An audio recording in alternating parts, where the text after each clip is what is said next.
What lies behind the sweetness of the chocolate bars loved by the whole world? When the people who grow that flavor have to pay a high price for many essential goods.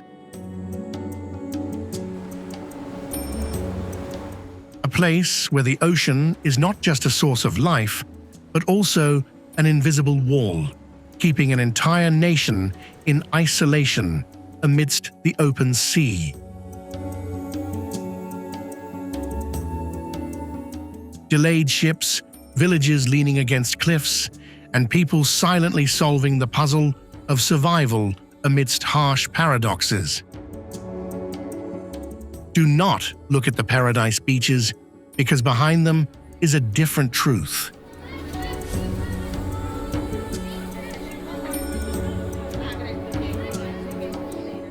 Welcome to São Tomé and Príncipe, the forgotten pearl in the middle of the ocean. A truth that only when you go to the very end of every cocoa farm, every ship setting sail, will you understand why they still call this place home, even if the price to pay is sometimes an entire lifetime. What is the invisible thread holding them back? Why, amidst the siege of isolation, can a community live so proudly? The answer does not lie in glamorous photos, but in the very way they manage when there is no way back. Let's go inside, where the outside world has never touched.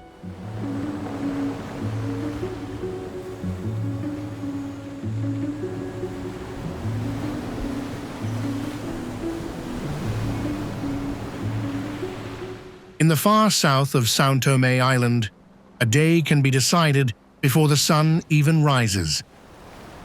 Is the sea surface safe enough to set sail today, or not?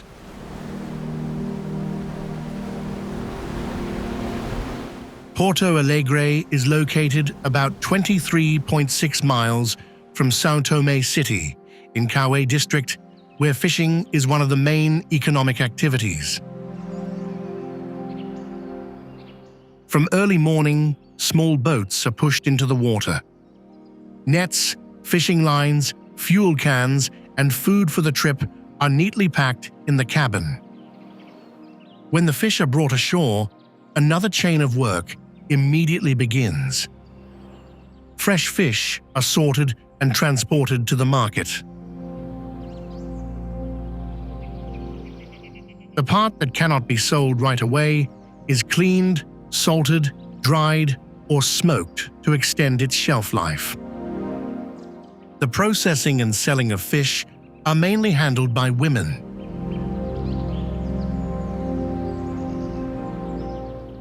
Beyond the beach, another pace of life also begins on the small gardens and plots of land around the village. Many families grow bananas, breadfruit, cassava, matabala, and tend to cocoa trees growing under the forest canopy. When big waves keep the boats on the shore, the garden becomes a backup food source. When crops fail, the money from selling fish helps the family maintain their expenses. Rural life is therefore rarely tied to just one profession. And when both the sea and the garden face difficulties, a family must rely more on the people living around them.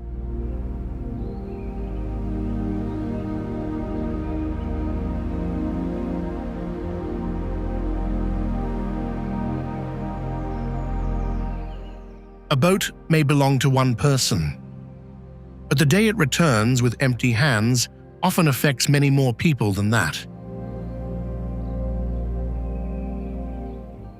In São João dos Angolares, the market and small stalls form an important part of the local rhythm of life.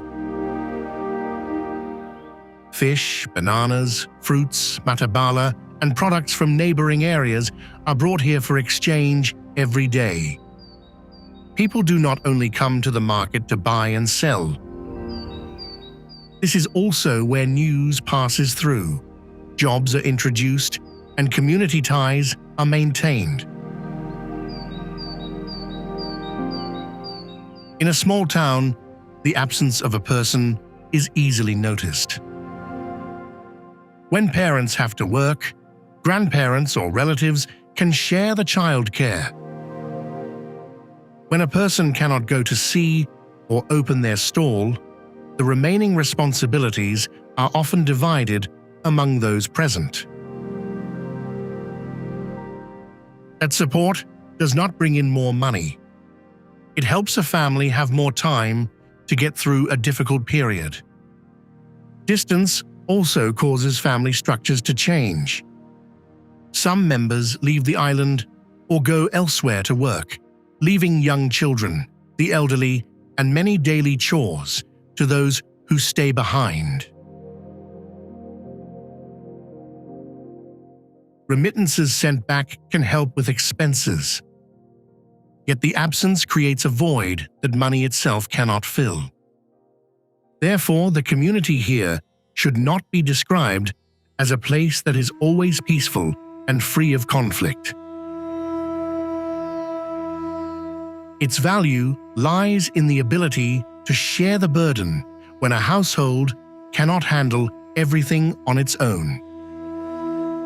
Through conversations at the market, meals at home, and adults guiding young children, local memories continue to be passed down.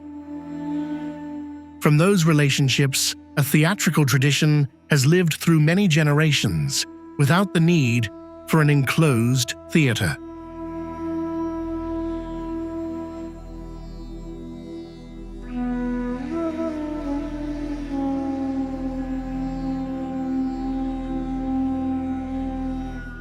Before Chaloli begins, the audience does not need to sit behind large doors or under modern stage lights. The performance space can be right in the middle of the community. Tchiloli is a form of outdoor theatre, combining acting, music, and audience participation in a story about sin, justice, and the responsibility of those in power. The storyline has European origins. Through many generations, the people of São Tomé have transformed it into a form of expression with the island's own identity. In Boa Morte, performance troupes tied to the local community maintain the roles, drumbeats, costumes, and storytelling methods passed down from their predecessors. Young people do not just learn the lines.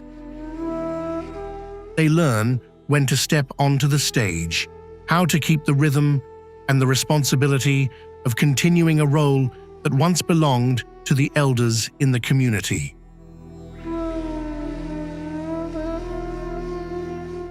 In 2025, Chaloli was inscribed by UNESCO on the representative list of the intangible cultural heritage of humanity. International recognition brings more attention, but it cannot replace the performers. When young people leave, the time dedicated to rehearsal decreases, and the troupes must find ways to adapt to a life that is different from before. Tradition, therefore, does not survive by standing still. It continues when a new generation finds a reason to participate, even when the organization and audience have changed. Chaloli shows that the culture of São Tomé and Príncipe is still being created in the present. But to keep a role for many years, the performers also need income, jobs, and the ability to build a life right on the island. That is where the cultural story touches the economic story.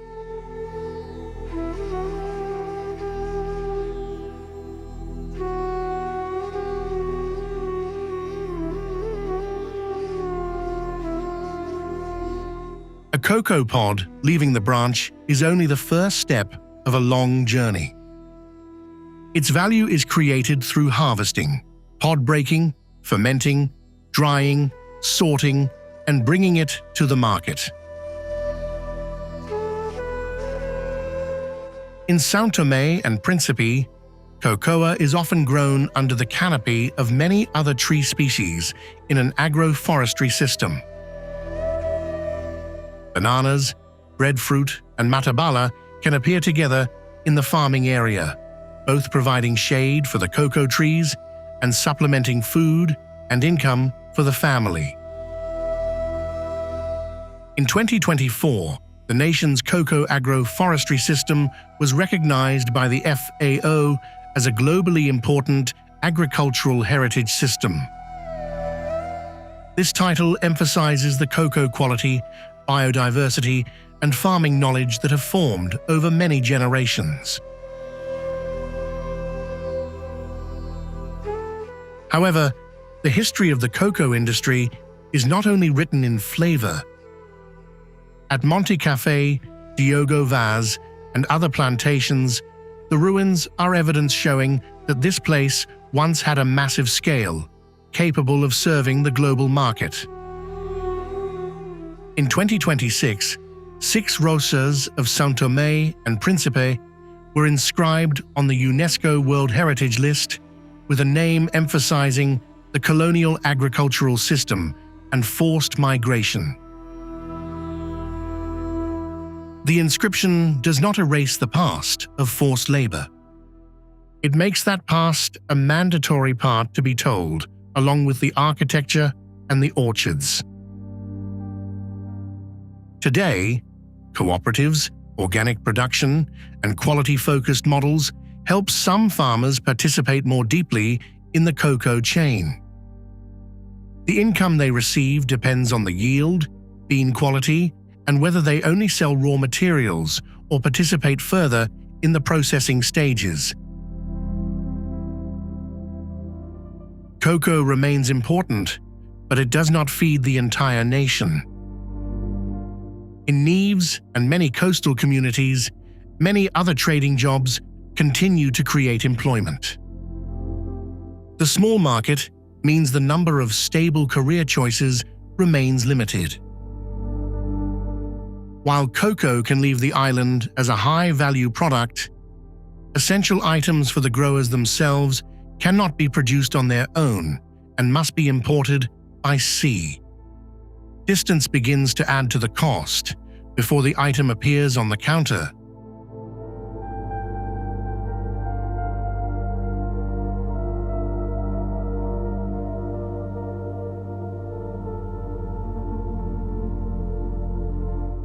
A package of food in the store might have traveled much farther than the person buying it. Before reaching a family's hands, goods must cross the sea, be unloaded at the port, moved into warehouses, and then distributed to residential areas. For a small island nation, each transit step can increase time and cost. Difficulties in transportation make the price of imported goods highly dependent on fuel, shipping schedules, and objective factors. In the store, those problems do not appear in the form of charts. They appear when a familiar amount of money buys fewer goods than before. A family might delay replacing equipment, reduce the number of trips, or choose local ingredients instead of imported goods.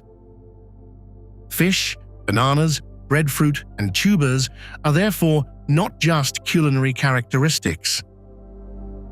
They also help somewhat reduce the dependence on external supplies. Even so, domestic production still requires fuel, vehicles, packaging, and transport routes. A delayed shipment can affect the store. A power shortage can cause difficulties for cold storage and processing. Meanwhile, household income does not always increase at the same pace as expenses. The clearest pressure lies in very small choices. The seller recalculates the price. The buyer stops longer in front of the counter, and the basket brought home shows what that family had to leave behind. In the kitchen, that limitation is turned into an adaptation that is much more flavorful than numbers can describe.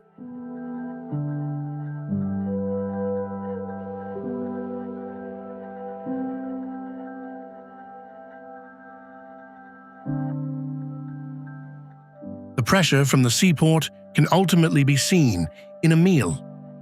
But the kitchen in São Tomé and Príncipe does not only tell a story of shortage. It also shows that the people have learned how to use what the sea and land provide. Fish holds a prominent position in the island nation's cuisine, while bananas can be boiled, fried, or grilled to be served with fish and vegetables. The most prominent dish is Chaloli, a traditional dish combining dried fish or meat with vegetables, spices, and local ingredients. That dish shows that a meal on the island is made up of multiple sources. The sea provides fish. The land provides tubers, fruits, and green vegetables. The market connects the growers, the catchers, and the buyers together. Imported goods supplement what the locals cannot yet produce enough of. A daily meal is not necessarily elaborate. A portion of fish, bananas, and vegetables might be enough for the whole family. A little bit of vegetables, or a dish recooked from leftover ingredients. During family or community gatherings, the preparation becomes more elaborate. Many hands together clean the fish, cut the vegetables, and watch the stove. Cooking then becomes a form of care.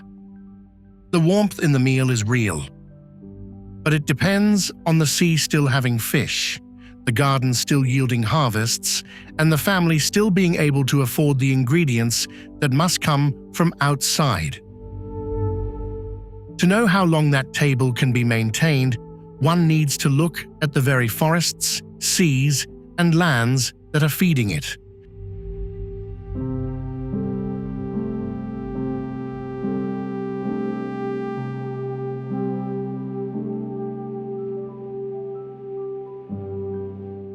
On Príncipe Island, a road going into the forest also opens up a question about the people's future. Príncipe is the smaller of the nation's two main islands. The island has been recognized by UNESCO as a biosphere reserve since 2012. The south of the island has high mountain massifs and patches of primary rainforest. The difference between the humid mountainous region and the lower areas creates many ecosystems in a small area. Plants, birds, reptiles, bats, and insects here have a high level of endemism. São Tomé Island also possesses impressive geological wonders, such as Pico Cão Grande, a giant volcanic rock column shaped like a needle, soaring 386 meters high, towering amidst the green forest. Out at sea, the breeding grounds of turtles, seabirds, coral reefs, and waters with marine animals give Príncipe a conservation value far exceeding its size. This is not a landscape separated from humans. Residents in the biosphere reserve still live on agriculture, fishing, cocoa, coffee, coconuts, and a bit of tourism centered around Santo Antonio. Conservation, therefore, always goes hand in hand with a practical question. What will the people receive when they are asked to limit the exploitation of a resource that used to feed their families? If alternative jobs do not appear, protection regulations easily become a burden.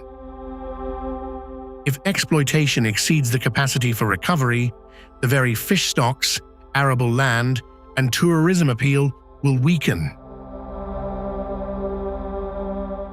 The long-term solution depends on the local community being involved in management and benefiting from the environment they help protect. Príncipe is not just a beautiful island to admire from above.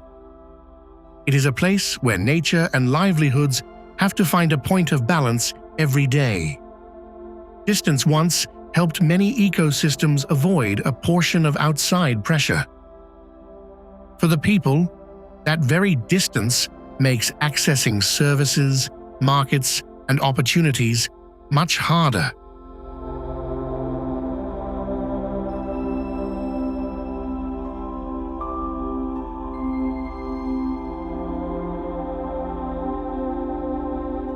The distance between the two islands is not only measured in miles. It is also measured by a ship that has not arrived, a flight dependent on the weather, and an appointment that has to be moved to another day. Príncipe is located about 92 miles from São Tomé Island, but this island suffers from a double form of isolation. It is both far from the continent and dependent on air and sea connections with the main island. Air travel is faster, but ticket prices can be beyond the means of many families. Sea travel can carry more goods, but schedules and weather conditions can prolong the waiting time. A trip between the two islands is sometimes tied to needs that cannot be delayed, such as medical treatment, administrative procedures, studies, or work. In Santo Antonio, goods arriving on time directly affects the store's supply and the operation of local services. The internet can partially narrow the distance. However, access costs, unstable power supplies, and uneven infrastructure still limit studying, job searching, and the use of digital services. A young person might see an opportunity through a screen. To step toward that opportunity, they still need devices, an internet connection, skills, money, and sometimes a plane ticket. Transportation, therefore, determines much more than whether a person travels fast or slow. It determines how broadly they can access schools, hospitals, markets, and the future.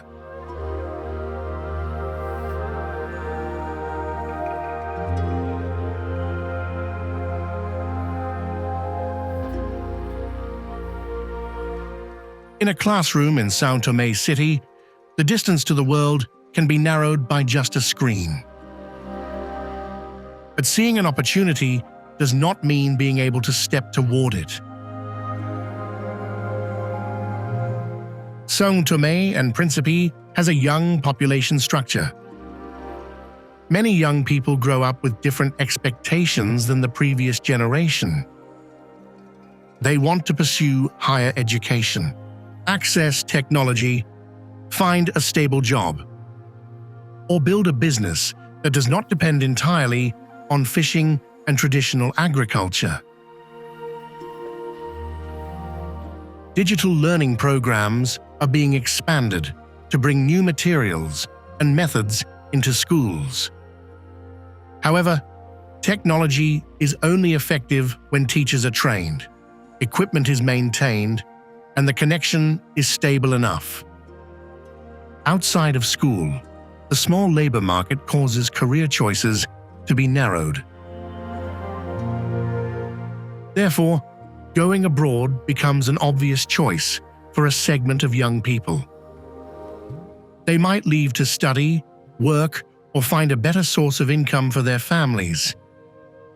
Leaving does not necessarily mean rejecting their homeland. Many people leave the island precisely because they want to be able to support those who stay behind. Conversely, Some young people choose to open small businesses, join tourism, cooperatives, or introduce technology into existing trades. There is no single decision that represents the entire generation. The important question lies in the right to choose. Can a young person stay because they truly see a future on the island?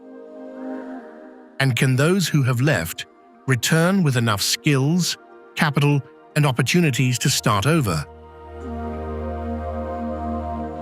The answer depends on how the nation simultaneously handles jobs, energy, connectivity, and education.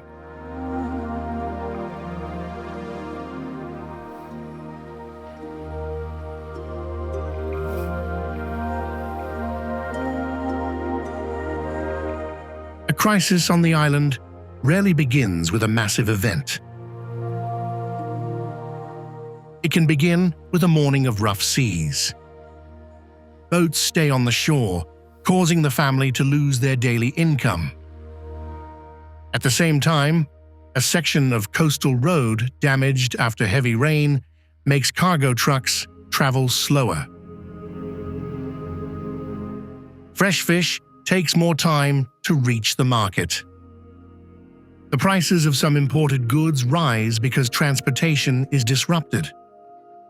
The refrigerator in the store cannot operate steadily if the power supply has issues. Each problem seems small when standing alone. When appearing all at once, they push a household into a series of difficult choices: buying food, repairing equipment, paying for travel costs, or saving money for their children's education. Many main roads in São Tomé and Príncipe are located near the coast, so they are susceptible to the impacts of erosion, flooding, and extreme weather. The route heading to Neves and Santa Catarina shows how closely coastal infrastructure is tied to local livelihoods. When roads are cut off or degraded, the impact does not stop at transportation. It spreads to commerce, healthcare, schools, and the ability to bring products to the market. Many projects to upgrade roads and protect the coastline are being implemented, both helping traffic flow smoothly and creating more jobs for the people. The people are used to adapting, but adaptation should not become an excuse for prolonged difficulties to be seen as normal. After all, the remaining question is not why life here is difficult.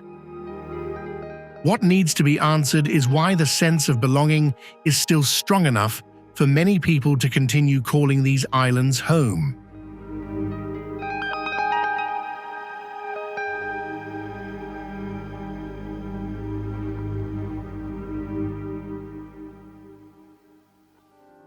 A higher salary can change a life, but it cannot replace the attachment and the sense of belonging to a place called home.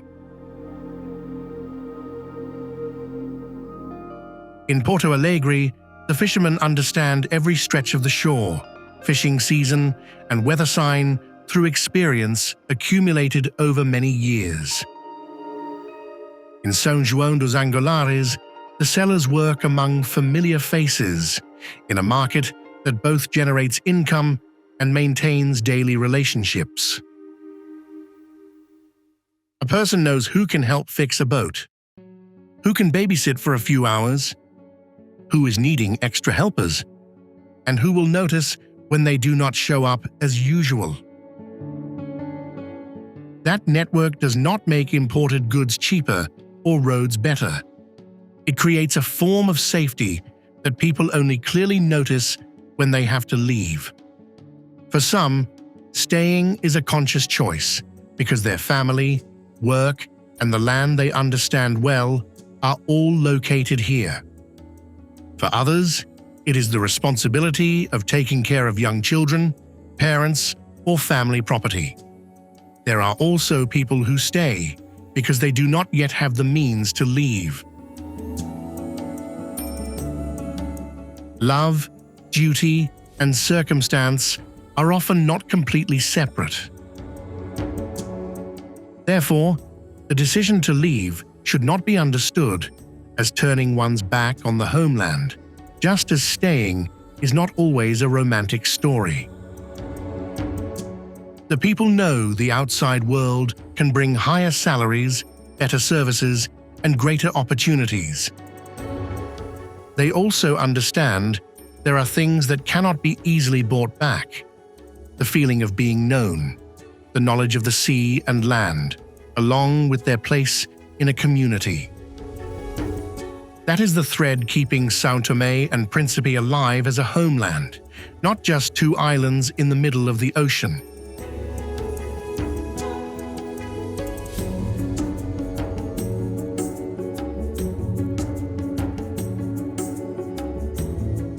Afternoon descends on São Tomé and Príncipe. A small boat returns to shore as the inland cocoa forest gradually sinks into darkness. Isolation has shaped the prices, jobs, and opportunities of the people.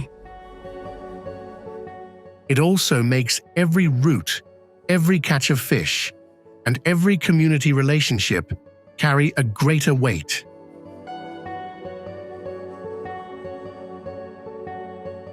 Being remote does not mean being forgotten for the people living there. A homeland is not created because life is always easy. It is created by the people who continue to work, adapt, and hold space for each other amidst the things that cannot yet be changed. Offshore, the ocean still creates distance. On shore, the people are turning that distance into a homeland.